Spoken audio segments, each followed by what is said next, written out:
ಓಂ ಆಂಜನೇಯಾಯ ವಿದ್ಮಹೇ ವಾಯುಪುತ್ರಾಯ ಧೀಮಹಿ ತನ್ನೋ ಹನುಮಾನ್ ಪ್ರಚೋದಯಾತ್. ನಮಸ್ಕಾರ, ನಾನು ಬಜ್ಜಾ ಶಿವಪ್ರಕಾಶ್, ಅಸ್ಟ್ರೋವಾಸ್ತು ಬೆಂಗಳೂರು. ಯಾರು ಫಸ್ಟ್ ಟೈಮ್ ನನ್ನ ವಿಡಿಯೋ ನೋಡ್ತಾ ಇದ್ದೀರಾ, ಬೆಲ್ಲೈಕನ್ ಹಿಟ್ ಮಾಡಿ, ನೋಟಿಫಿಕೇಷನ್ ಎನೇಬಲ್ ಮಾಡ್ಕೊಳ್ಳಿ. ನಾನು ಯಾವುದೇ ಒಂದು ಹೊಸ ವಿಡಿಯೋ ಮಾಡಿದ ತಕ್ಷಣ ನೋಟಿಫಿಕೇಷನ್ ಬರುತ್ತೆ.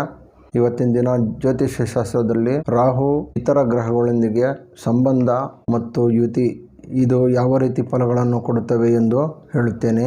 ಮೊದಲಿಗೆ ರಾಹು ಗ್ರಹ ಶುಭ ಫಲಗಳನ್ನು ಕೊಡಬೇಕಾದರೆ ಯಾವುದೇ ಪಾಪಗ್ರಹಗಳ ಸಂಬಂಧ ಇರಬಾರದು. ಪಾಪಗ್ರಹಗಳ ದೃಷ್ಟಿ ರಾಹುವಿನ ಮೇಲೆ ಇರಬಾರದು. ಹಾಗಿದ್ದಾಗ ರಾಹುವು ಮಿನಿಮಮ್ ಗ್ಯಾರಂಟಿ ಶುಭ ಫಲಗಳನ್ನು ಕೊಟ್ಟೇ ಕೊಡುತ್ತಾನೆ. ರಾಹು ಒಂಟಿಯಾಗಿದ್ದರೂ ಶುಭ ಗ್ರಹಗಳ ಮನೆಯಲ್ಲಿ, ಉದಾಹರಣೆಗೆ ವೃಷಭ, ತುಲಾ, ಮಿಥುನ, ಕನ್ಯಾ, ಧನುಸ್ಸು, ಮೀನ ಮನೆಗಳಲ್ಲಿ ಇದ್ದಾಗ ಯಾವುದೇ ಲಗ್ನಕ್ಕೆ ರಾಹುವು ಯಾವುದೇ ಪಾಪ ಗ್ರಹದ ದೃಷ್ಟಿ ಇಲ್ಲದೆ, ಕುಜ, ಶನಿ, ಕೇತು ಈ ತರಹದ, ರವಿ ತರಹದ ಗ್ರಹಗಳ ದೃಷ್ಟಿ ಇಲ್ಲದೆ ಶುಭ ಗ್ರಹಗಳ ದೃಷ್ಟಿ ಇದ್ದಲ್ಲಿ, ಗುರು, ಶುಕ್ರ, ಬುಧನ ದೃಷ್ಟಿ ಇದ್ದಲ್ಲಿ ರಾಹುವು ಒಳ್ಳೆ ಫಲಗಳನ್ನು ಕೊಡುತ್ತಾನೆ.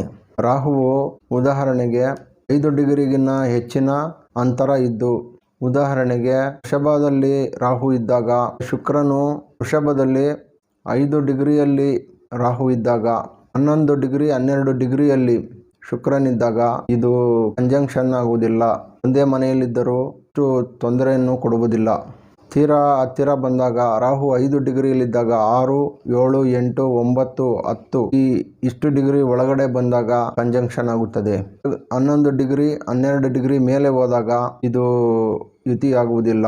ಇಲ್ಲಿ ಒಳ್ಳೆಯ ಫಲವನ್ನು ರಾಹು ಕೊಡುತ್ತಾನೆ. ರಾಹುವಿಗೆ ಯಾವುದಾದರೂ ಒಂದು ವಿಧದಲ್ಲಿ ಶುಭ ಗ್ರಹಗಳ ದೃಷ್ಟಿ ಇದ್ದರೂ ಇನ್ನೂ ಒಳ್ಳೆಯ ಫಲಗಳನ್ನು ಕೊಡುತ್ತಾನೆ. ರಾಹುವು ಶುಭ ಗ್ರಹಗಳ ದೃಷ್ಟಿ ಉಚ್ಚ ಕ್ಷೇತ್ರಗಳಲ್ಲಾಗಿ ಅಥವಾ ಶುಭ ಗ್ರಹಗಳ ಮನೆಗಳಲ್ಲಿ, ಮೂಲ ತ್ರಿಕೋಣ ಮತ್ತು ಉಚ್ಚ ಕ್ಷೇತ್ರಗಳಲ್ಲಿ ಎಕ್ಸಾಲ್ಟೇಷನ್ ಆಗುವ ಮನೆಗಳಲ್ಲಿ ಆದಾಗ ಹೆಚ್ಚಿನ ಫಲಗಳನ್ನು ರಾಹುವು ಕೊಡುತ್ತಾನೆ. ಉದಾಹರಣೆಗೆ ಮೀನ ರಾಶಿಯಲ್ಲಿ ರಾಹು ಇದ್ದಾಗ ಅಲ್ಲಿ ಶುಕ್ರನು ಎಕ್ಸಾಲ್ಟೇಷನ್ ಆಗುತ್ತಾನೆ. ಅಲ್ಲಿ ಇದ್ದಾಗಲೂ ಸಹ ಶುಕ್ರನು 5 ಡಿಗ್ರಿಗಿನ ಹೆಚ್ಚು ಇದ್ದಲ್ಲಿ ಉತ್ತಮ ಫಲವನ್ನು ಕೊಡುತ್ತಾನೆ. ಪಾಪತ್ವವನ್ನು ಕಳೆದು ಶುಭ ಫಲಗಳನ್ನು ಕೊಡುತ್ತಾನೆ.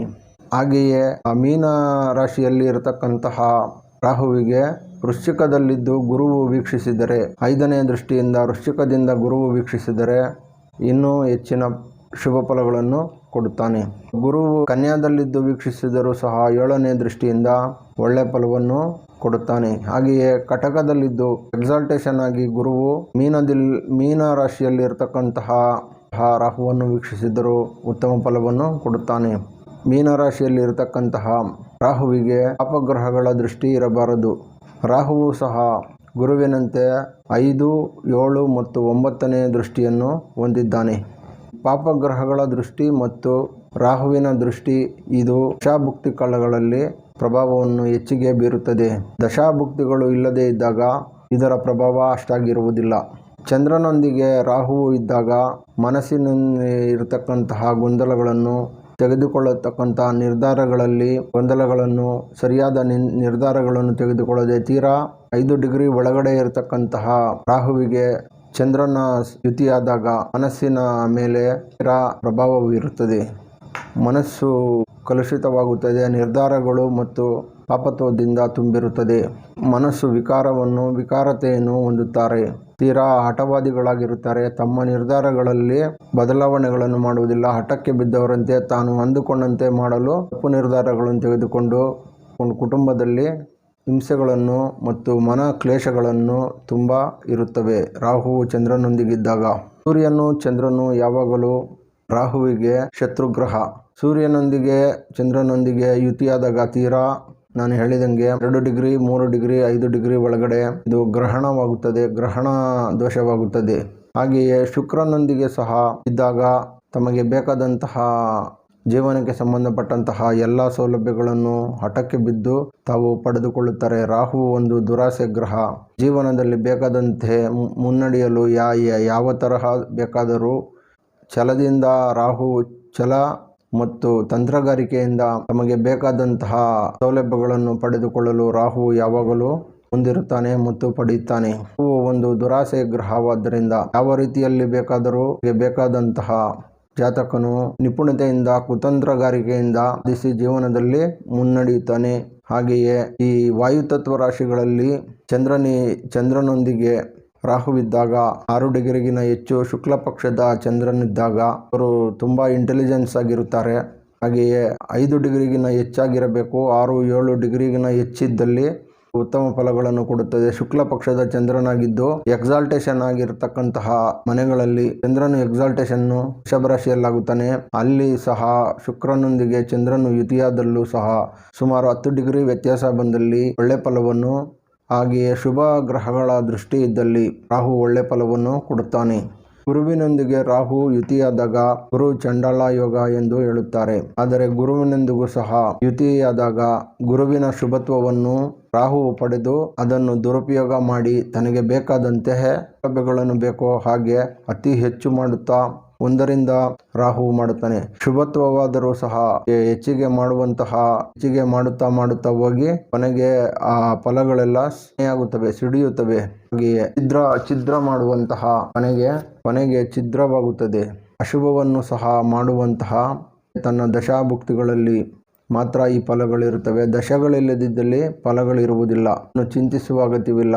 ಚಂದ್ರನೊಂದಿಗೆ ಯುತಿಯಾದಾಗ ಮಾತ್ರ ತೊಂದರೆಯಾಗುತ್ತದೆ. ಯಾಕೆಂದರೆ ಚಂದ್ರನು 2.5 ದಿನಕ್ಕೆ ಒಂದು ಸಲ ರಾಶಿಯನ್ನು ಬದಲಾವಣೆ ಮಾಡುವುದರಿಂದ, ತಿಂಗಳಲ್ಲಿ 2 ಬಾರಿ ಚಕ್ರವನ್ನು ಕ್ರಮಿಸತಕ್ಕಂತಹ ಇರುವುದರಿಂದ ಸಮುದ್ರದಲ್ಲಿನ ಅಲೆಗಳು ಪೌರ್ಣಮಿ ಮತ್ತು ಅಮಾವಾಸ್ಯೆಗೆ ತಕ್ಕಂತೆ ಮನಸ್ಥಿತಿ ಏರಿಳಿತವಾಗುತ್ತಾ ಇರುತ್ತದೆ. ಶುಭ ಗ್ರಹಗಳೊಂದಿಗೆ ಯುತಿಯಾದಾಗ ಬೇರೆ ಗ್ರಹಗಳ ಶುಭ ಫಲಗಳನ್ನು ರಾಹು ಕಸಿದು ತಾನು ನೀಡುತ್ತಾನೆ. ತಾನು ಆ ಫಲಗಳನ್ನು ಹೆಚ್ಚಿಗೆ ಮಾಡುತ್ತಾ ಶುಭ ಫಲಗಳೇ ಆಗಲಿ ಪಾಪ ಫಲಗಳೇ ಆಗಲಿ ಆ ಗ್ರಹಕ್ಕೆ ತನ್ನ ಸ್ವಂತ ಆಧಿಪತ್ಯ ಇರುವುದಿಲ್ಲ. ಯಾವ ಗ್ರಹದ ಜೊತೆ ಯುತಿಯಾಗುತ್ತದೋ ಆ ಗ್ರಹದಂತೆ ವರ್ತಿಸುತ್ತದೆ. ಛಾಯಾಗ್ರಹವಾದ್ದರಿಂದ ಆ ಅಧಿಪತಿಯಂತೆ ಗ್ರಹಗಳು ವರ್ತಿಸುತ್ತವೆ. ಛಾಯಾಗ್ರಹಗಳು ಯಾವಾಗಲೂ ತಮ್ಮ ಸ್ವಂತ ಕ್ಷೇತ್ರ ಇಲ್ಲ. ಛಾಯಾಗ್ರಹಗಳಿಗೆ ಯಾವುದೂ ಸ್ವಕ್ಷೇತ್ರಗಳಿಲ್ಲ. ಅವು ಇರತಕ್ಕಂತಹ ಮನೆಗಳಿಗೆ ಅಧಿಪತಿಯಂತೆ ವರ್ತಿಸುತ್ತದೆ. ಯುತಿಯಾಗಿರುವ ಗ್ರಹದ ಬುದ್ಧಿಯನ್ನು ತಾನು ಹೊಂದುವಂತೆ ಯಾವ ಫಲಗಳನ್ನು ಕೊಡಬೇಕೋ ಅದನ್ನು ರಾಹುಕೇತುಗಳು ಯುತಿಯಾಗಿರುವ ಸಂದರ್ಭದಲ್ಲಿ ಕೊಡುತ್ತವೆ. ಧನಸ್ಸುವಿನಲ್ಲಿದ್ದಾಗ ಕೋದಂಡ ರಾಹುವಾಗುತ್ತಾನೆ, ಉತ್ತಮ ಫಲವನ್ನು ಕೊಡುತ್ತಾನೆ. ಹಾಗೆಯೇ ಆ ರಾಶ್ಯಾಧಿಪತಿಯು ಸಹ ಎಕ್ಸಾಲ್ಟೇಷನ್ ಅಥವಾ ಸ್ವಕ್ಷೇತ್ರದಲ್ಲಿ ಉಚ್ಚಕ್ಷೇತ್ರದಲ್ಲಿ ಇದ್ದಾಗ ಒಳ್ಳೆ ಫಲಗಳನ್ನು ರಾಹು ಕೊಡುತ್ತಾನೆ. ಅದಲ್ಲದೆ ಮಕರ, ಕುಂಭ, ಮೇಷ, ವೃಶ್ಚಿಕ, ಈ ಮೇಷ, ವೃಶ್ಚಿಕ, ಕಟಕ, ಸಿಂಹ, ಈ ಕಟಕದಲ್ಲಿ ಇದ್ದಾಗಲೂ ಸಹ ಹುಣ್ಣಿಮೆಯ ಚಂದ್ರನು ಸಪ್ತಮಿಯಿಂದ ಸಪ್ತಮಿವರೆಗೆ ಶುಭಗ್ರಹನಾಗುತ್ತಾನೆ, ಅರ್ಧ ಶುಭನಾಗುತ್ತಾನೆ. ಈ ಕಟಕದಲ್ಲಿದ್ದಾಗ ರಾಹುವು ಶುಭಗ್ರಹಗಳ ವೀಕ್ಷಣೆ ಇರಬೇಕು. ಕಟಕದಲ್ಲಿರುವ ರಾಹುವಿಗೆ ಮೀನದಲ್ಲಿ ಗುರುವಿದ್ದು ವೀಕ್ಷಿಸಿದರೆ 5ನೇ ದೃಷ್ಟಿಯಿಂದ ಶುಭ ಫಲಗಳನ್ನು ರಾಹುವು ಕೊಡುತ್ತಾನೆ. ಸಿಂಹದಲ್ಲಿ ಇರುವ ರವಿಯು ಅಪಗ್ರಹವೂ ಅಲ್ಲ, ಶುಭಗ್ರಹವೂ ಅಲ್ಲ. ಇದೊಂದು ಕ್ರೂರಗ್ರಹ. ಕ್ರೂರಗ್ರಹ ಎಂದರೆ ಇದು ಯಾವ ರೀತಿ ಹೇಳಬಹುದು ಎಂದರೆ, ರವಿಯನ್ನು ಒಂದು ರಾಜನಂತೆ, ರಾಜನಿಗೆ ಯಾರೋ ಹೇಳುತ್ತಾನೆ, ರಾಜನಿಗೆ ಹೇಳುತ್ತಾನೆ, ಒಬ್ಬ ಪ್ರಜೆ ಬಂದು ಹೇಳುತ್ತಾನೆ, ನಿಮ್ಮ ಮಂತ್ರಿ ಸರಿ ಇಲ್ಲ, ನಿಮ್ಮ ಮಂತ್ರಿ ಕಳ್ಳತನದಲ್ಲಿ ತನ್ನ ಹಣವನ್ನು ದುರುಪಯೋಗ ಮಾಡಿ ಯಾರಿಗೋ ಕೊಡುತ್ತಿದ್ದಾನೆ ಎಂದು ರಾಜನು ಹೇಳುತ್ತಾನೆ. ನೀನು ಹೇಳುವ ವಿಷಯ ಸತ್ಯವಾಗಿದ್ದರೆ ನಿನಗೆ ಬಹುಮಾನ ಕೊಡುತ್ತೇನೆ, ಸತ್ಯವಲ್ಲದೆ ಸುಳ್ಳು ಹೇಳಿದಲ್ಲಿ ನಿನ್ನ ಶಿರಚ್ಛೇದನವನ್ನು ಮಾಡುತ್ತೇನೆ ಎಂದು ಹೇಳುತ್ತಾನೆ. ಆಗ ಹೇಳಿದಾಗ ಪ್ರಜೆ ಯಾಕಾದರೂ ಬಂದು ನಾನು ರಾಜನ ಹತ್ರ ದೂರು ಕೊಟ್ಟೆನೋ ಎಂದು ಪರಿತಪಿಸುತ್ತಾನೆ. ಹೀಗೆ ಇದು ಒಂದು ಕ್ರೂರ ಗ್ರಹ. ಪಾಪಿಯೂ ಅಲ್ಲ, ಶುಭಗ್ರಹವೂ ಅಲ್ಲ. ರವಿಯು ಒಂದು ಕ್ರೂರ ಗ್ರಹ. ಆದರೆ ರವಿಯು ಸಹ ಫಲಗಳನ್ನು ಕೊಡುತ್ತಾನೆ. ಆದರೆ ಕಂಜಂಕ್ಷನ್ ಮಾತ್ರ ಇರಬಾರದು. ಸಿಂಹದಲ್ಲಿ ಬಿಟ್ಟು ಕನ್ಯಾದಲ್ಲಿ, ತುಲ ಮತ್ತು ಧನುಸ್ಸು, ಮೀನ, ವೃಷಭ, ತುಲ ಈ ಕ್ಷೇತ್ರಗಳಲ್ಲಿದ್ದಾಗ, ಭಾಗದಲ್ಲಿಯೂ ಸಹ ಹೇಳಿದ್ದೇನೆ, ಶುಭಗ್ರಹಗಳ ವೀಕ್ಷಣೆ ಇದ್ದಾಗ ರಾಹು ಉತ್ತಮ ಫಲವನ್ನು ಕೊಡುತ್ತಾನೆ. ರಾಹು ವಾಯುತತ್ವ ರಾಶಿಗಳಲ್ಲಿ ಬಲಯುತನಾಗಿದ್ದಾಗ ವಿದೇಶ ಯೋಗವನ್ನು ಸಹ ಕೊಡುತ್ತಾನೆ.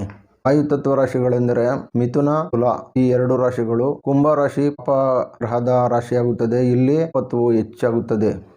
ಈ ವಾಯುತತ್ವ ರಾಶಿಗಳಲ್ಲಿದ್ದಾಗ ಜೊತೆಗೆ ಅಧಿಪತಿಯು ಸಹ ಎಕ್ಸಾಲ್ಟೇಷನ್ ಆಗಿ ಉತ್ತಮವಾಗಿದ್ದಾಗ ವಿದೇಶ ಯೋಗವನ್ನು ಸಹ ಕೊಡುತ್ತಾನೆ. ಹೊರದೇಶಗಳಲ್ಲಿ ಉದ್ಯೋಗ ನಿಮಿತ್ತ ಹೊರದೇಶಗಳಿಗೆ ಮತ್ತು ಯಾವುದೋ ಕಾರಣಗಳಿಗಾಗಿ ವಿದೇಶ ಯೋಗವು ಸಹ ಶುಕ್ರನು ಚೆನ್ನಾಗಿದ್ದಾಗ ಒಳ್ಳೆ ಫಲಗಳನ್ನು ಕೊಡುತ್ತಾನೆ. ಮತ್ತು ಈ ಕಟಕ ಮತ್ತು ಸಿಂಹದಲ್ಲಿದ್ದಾಗ ರಾಹುವು ತಾಯಿಗೆ ಸಂಬಂಧಪಟ್ಟ ವಿಷಯಗಳಲ್ಲಿ ನೋವುಗಳು ಮತ್ತು ಕಷ್ಟಗಳನ್ನು ಕೊಡುತ್ತಾನೆ. ತಾಯಿಯು ಸಹ ಮಗನಿಗೆ ತಾಯಿ ಮಗನ ಸಂಬಂಧ ಸಹ ಉತ್ತಮವಾಗಿರುವುದಿಲ್ಲ. ಹಾಗೆಯೇ ಸಿಂಹ ರಾಶಿಯಲ್ಲಿದ್ದಾಗ ತಂದೆಯಿಂದ ಸಹ ಸೌಲಭ್ಯಗಳು ಮತ್ತು ಸಹಕಾರಗಳು ಇರುವುದಿಲ್ಲ. ದಶಾಕಾಲಗಳಲ್ಲಿ ಮಾತ್ರ. ಇದನ್ನು ಬಿಟ್ಟು ಪಿತೃದೋಷ ಸಹ ಆಗುತ್ತದೆ. ರವಿಯೊಂದಿಗೆ ರಾಹು ಇದ್ದಾಗ ಪಿತೃದೋಷವು ಸಹ ಆಗುತ್ತದೆ. ತಂದೆಯಿಂದ ಸಹ ಸಹಕಾರ ಸಿಗದೆ ಜಾತಕನು ಪರದಾಡುತ್ತಾನೆ. ಈ ರಾಹುವು ಡಿಗ್ರಿ ಹೆಚ್ಚಿಗೆ ಇದ್ದಾಗ ಅದನ್ನು ನೋಡಿ ಹೇಳಬೇಕಾಗುತ್ತದೆ. ರಾಹುವಿನೊಂದಿಗೆ ಯುತಿಯಾದಾಗ ಮಾತ್ರ ರಾಹುವಿನೊಂದಿಗೆ ಯುತಿಯಾದಾಗ ಮಾತ್ರ ಅಶುಭಗಳು. ತಂದೆಗೆ ಬೇಕಾದಂತಹ ಸಹಕಾರ ತಂದೆ ಮಗನ ನಡುವೆ ಸಂಬಂಧ ಉತ್ತಮವಾಗಿರುವುದಿಲ್ಲ. ಹಾಗೆಯೇ ಅಣ್ಣನ ಜೊತೆ ಯುತಿಯಾದಾಗಲೂ ಸಹ ಅಣ್ಣ ತಮ್ಮಂದಿರ ನಡುವೆ ಬಾಂಧವ್ಯಗಳು ಅಷ್ಟು ಉತ್ತಮವಾಗಿರುವುದಿಲ್ಲ. ಒಡೆದಾಟಗಳು ಸಹ ಆಗುವ ಸಂಭವಗಳು ಇರುತ್ತವೆ. ಯಾಕೆಂದರೆ ರಾಹು ಕುಜನು ಗ್ರಹ ಪಾಪತ್ವವನ್ನು ಅಣ್ಣ ತಮ್ಮಂದಿರ ನಡುವೆ ವಿರಸವನ್ನು ತರತಕ್ಕಂತಹ ಈ ರಾಹುವು ಯುತಿಯಾದಾಗ ಹೆಚ್ಚಿಗೆ ಇರುತ್ತವೆ. ಶುಕ್ರನೊಂದಿಗೆ ಯುತಿಯಾದಾಗ ಹೆಣ್ಣು ಮಕ್ಕಳಿಂದ ಸಹ ಸ್ವಲ್ಪ ಸಂಬಂಧಗಳು ಈ ತರಹದ ವ್ಯವಹಾರಗಳು ಹೆಚ್ಚಿನ ತೊಡಕುಗಳನ್ನು ಹೆಣ್ಣಿನೊಂದಿಗೆ ವ್ಯವಹಾರಗಳು ಸಂಬಂಧಗಳನ್ನು ಇಟ್ಟುಕೊಂಡಿರುತ್ತಾರೆ. ಇದು ಕಂಜಂಕ್ಷನ್ ನೋಡಿ ಹೇಳಬೇಕಾಗುತ್ತದೆ. ಶುಕ್ರನೊಂದಿಗೆ ತೀರಾ 5 ಡಿಗ್ರಿಗಿನ ಹೆಚ್ಚಿಗೆ ಇದ್ದಲ್ಲಿ ಅಷ್ಟು ಇರುವುದಿಲ್ಲ. ಶುಕ್ರನು ಕ್ಷೇತ್ರದಿಂದ ವೀಕ್ಷಿಸಿದಾಗ ಉದಾಹರಣೆಗೆ ಶುಕ್ರನು ಮೀನದಲ್ಲಿದ್ದು ಕನ್ಯಾದಲ್ಲಿರುವ ರಾಹುವನ್ನು ವೀಕ್ಷಿಸಿದರೆ ಇದು ಅಷ್ಟು ತೊಂದರೆ ಇರುವುದಿಲ್ಲ. ಉತ್ತಮ ಫಲಗಳನ್ನು ಕೊಡುತ್ತಾನೆ. ಎಕ್ಸಾಲ್ಟೇಷನ್ ಆದ ಶುಕ್ರ ರಾಹುವನ್ನು ವೀಕ್ಷಿಸಿದಾಗ ಒಳ್ಳೆ ಫಲವನ್ನು ಕೊಡುತ್ತಾನೆ. ಈ ವಿಡಿಯೋ ಬಗ್ಗೆ ನಿಮಗೇನಾದರೂ ಸಂದೇಹಗಳಿದ್ದಲ್ಲಿ ನನಗೆ ಕಾಮೆಂಟ್ಸ್ ಮಾಡಿ. ನಾನು ನಿಮ್ಮ ಕಾಮೆಂಟ್ಸ್ಗಳಿಗೆ ಉತ್ತರಿಸುತ್ತೇನೆ. ನಮಸ್ಕಾರ. ಬಜ್ಜಾ ಶಿವಪ್ರಕಾಶ್, ಅಸ್ಟ್ರೋ ವಾಸ್ತು, ಬೆಂಗಳೂರು.